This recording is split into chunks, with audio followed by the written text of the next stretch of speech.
कि हम सत्ता में सत्ता सुख के लिए नहीं आए, व्यवस्था परिवर्तन के लिए आए। कांग्रेस का सरकार काम है हर एक व्यक्ति के दिल और दिमाग तक पहुंचना, उसमें हम सफल भी हुए और हम आगे बढ़ भी रहे। कोई ये सवाल नहीं पूछ रहा नड्डा जी के कि पहली बार कांगड़ा पार्लियामेंट से किसी दलित को आज़ादी के बाद कैबिनेट मिनिस्टर का दर्जा दिया। सर, आपकी एक दिल्ली में स्टेटमेंट आई थी, इसमें आपने कहा कि स्टेट का जो फाइनेंशियल पोजीशन है वो 20% इंप्रूव हुआ है एक साल में। सर, वो उसके तथ्य क्या हैं सर? मतलब देखिए, हमने जिस तरह सरकार में एक साल पहले आकर कहा कि हम सत्ता में सत्ता सुख के लिए नहीं आए, व्यवस्था परिवर्तन के लिए आए, तो एक साल में हमने कई विभागों में व्यवस्था परिवर्तित की।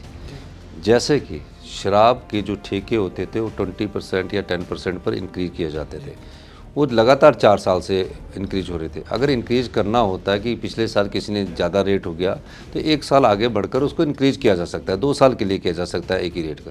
लेकिन 4 साल के बाद जब हमने उसको ऑक्शन किया तो उसमें कम से कम 500 करोड़ रुपए का राजस्व की बढ़ोतरी हुई है। तो ये इस तरह से ये व्यवस्था परिवर्तन के कारण इसकी जो 500 करोड़ रुपये एक्स्ट्रा आए हैं। फिर हमने और जीएसटी और उसको ठीक किया तो उसके द्वारा भी हमारे को काफ़ी पैसा आ रहा है। बिजली में अभी हमारा कोर्ट से स्टे हुआ, जो 25 साल पहले रात को बिजली की कंपनसेशन दिया जाता था, सब्सिडी दी जाती, उसको हमने ख़त्म किया, तो उससे भी हमारा काफ़ी पैसा बढ़ने की संभावना है। और जो हमारे प्रोजेक्ट थे उनको हमने आगे बढ़कर ये दिशा निर्देश की तय किए कि इन प्रोजेक्टों से हमें आय कैसे आ रही है। तो तकरीबन 1100 करोड़ रुपए की हमें अतिरिक्त राजस्व इस वर्ष आने की संभावना है।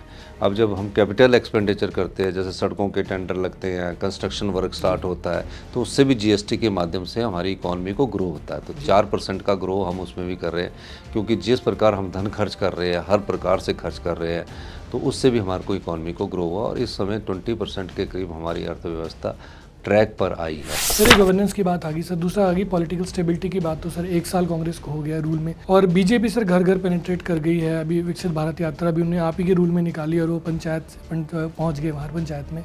तो कांग्रेस की पॉलिटिकल स्टेबिलिटी सर उस के मुकाबले सर वैसे नहीं हो पाई, उसके कारण सर विपक्ष का काम है अपनी केंद्र की सरकार की नीतियों का व्याख्यान करने और करे।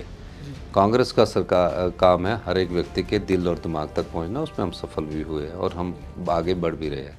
तो इसमें मैं किसी की पार्टी पर टिप्पणी नहीं करना चाहूँगा कि उनकी क्या स्ट्रेटजी है और हमारी क्या स्ट्रेटजी है। सर, एक बिलासपुर से आपने अभी इंडक्शन की कैबिनेट में राजेश धर्मानी जी की, सर वो थोड़ी देरी से नहीं हुई? लगता है कि नड्डा और अनुराग जी का वो एक गढ़ है बीजेपी का बहुत बड़ा सर। नहीं, ऐसा तो गढ़ नहीं कह सकते। हमीरपुर पार्लियामेंट से चीफ मिनिस्टर भी है और डिप्टी चीफ मिनिस्टर भी है, तो उनकी तो देरी नहीं हुई। पहली बार कांग्रेस से मुख्यमंत्री हमीरपुर पार्लियामेंट्री से बने हैं, उप मुख्यमंत्री हमीरपुर से बने हैं, तो ये देरी का कारण नहीं, ये ड्यू कोर्स होता है। तो अभी मंत्री पद के 2 पद भरे गए। कोई ये सवाल नहीं पूछ रहा नड्डा जी के कि पहली बार कांगड़ा पार्लियामेंट से किसी दलित को आज़ादी के बाद कैबिनेट मिनिस्टर का दर्जा दिया है, पहली बार हुआ, और यंग पढ़े लिखे दलित का दर्जा दिया गया।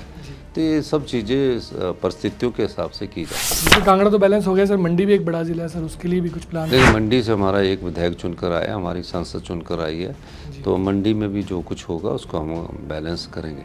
Make sure to press like and drop a comment. Please don't forget to subscribe to the News Radar.